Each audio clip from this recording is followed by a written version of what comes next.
Oh, it's always going to be, this is a bittersweet conversation with me because I always thought there was so much story to tell there. And for some reason, Marvel just didn't see it, which drove me crazy.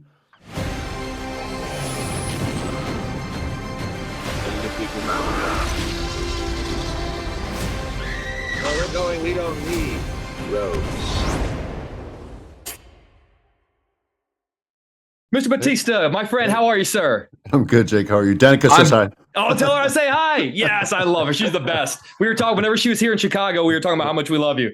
Man, I appreciate you always taking the time, dude. I'm going to start out with, well, all my questions are nerdy, but the film starts out with your character looking right into the camera, addressing the audience and telling us the story directly. I'm sort of curious, of all the amazing characters you've played and all the films you've been in, which past movie of yours would be the most interesting if it were told from the perspective of your character, speaking directly to the audience and telling the story from his point of view?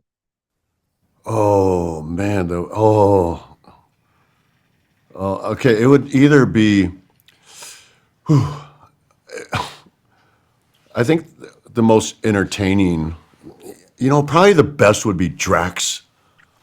I think because of Drax could actually tell his whole story. This is always going to be, this is a bittersweet conversation with me because I always thought there was so much story to tell there. And for some reason, Marvel just didn't see it, which drove me crazy. But I think that would be, and also it would be super entertaining because of the way Drax communicates.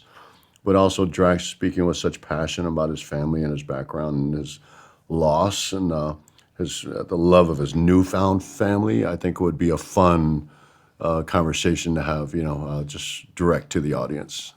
I honestly would listen to Drax tell any movie story, like Drax doing The Godfather, Drax doing Jaws. I would watch all of those.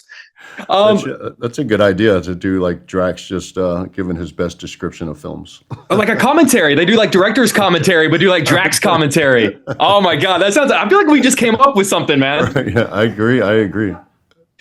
Between this film and the Marvel movies and the Dune movies, Riddick and Army of the Dead, you've had to tap into your imagination to sort of submerge yourselves into these really fantastical worlds. I'm sort of curious, which was the hardest for you to imagine? Which world, which universe, which set, I guess, gave you the most trouble in terms of sort of realizing it as an actor?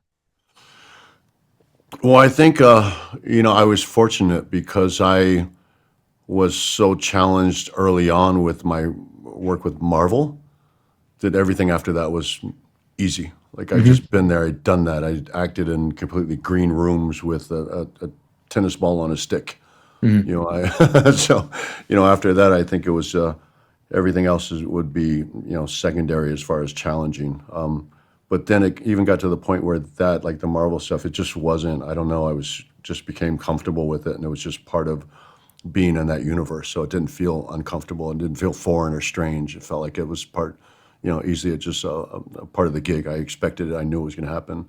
And I knew how to tap into my imagination. But again, like when you're working with people like James Gunn, who are such visionaries and just give you so much detail to work with, then it just doesn't make it super challenging. So, but I think that I just started with the most challenging and kind of worked my way down.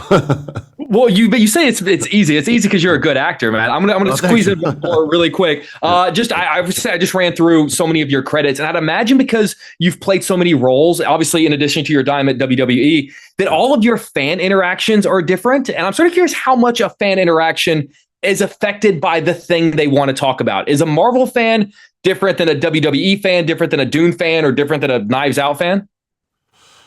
Not for me, because I'm a fan, and it's like a fan talking to a fan. I used to do a lot of conventions, and the reason I love doing conventions is because I was with my people. When I stopped doing conventions, when I stopped liking doing conventions, was when people who were running the conventions took that away from me, where everything was a conveyor belt, and we just want you to sign this many things in this amount of time. And I started, the reason is because they started paying me more to go to these conventions. So I understood that they wanted to get their money back, but it took away from the personal experience I got because I like having these conversations. I like being a fan. And if I do a project, it's because I'm a fan of a project. If I do a genre, it's because I'm a fan of that genre. And I like talking about it. So it's not like one thing, over the next. I like talking about wrestling. I love it. I love talking about Guardians of the Galaxy. I love it. Dune, anything. You talk, Glass Onion. I love talking about my experience because I'm also proud of it. But at the end of the day, I try to tell this to people, and I don't think until somebody has a conversation with me, they don't realize that I'm a fanboy. Like, I'm a fan. This is why I do this, because I love it. And I want to be a part of the process. So yeah, I mean, it's all good to me. I'll talk about whatever. Anything. That's why we have the best interviews, man. That's why I love you, because I feel like I'm just talking with a buddy, man. And you know what? Yeah. Your shirt is right. You did wake up sexy today. And I hope you know that. Thank you. Dave, seriously, thank you for always being so kind to me, man. I love you. Give Danica a big hug for me, and I'll see you guys in person soon. Okay, it was great. Bye, Danica. Love you guys. Yeah, see you, Jake. Bye, guys. That was awesome. See you.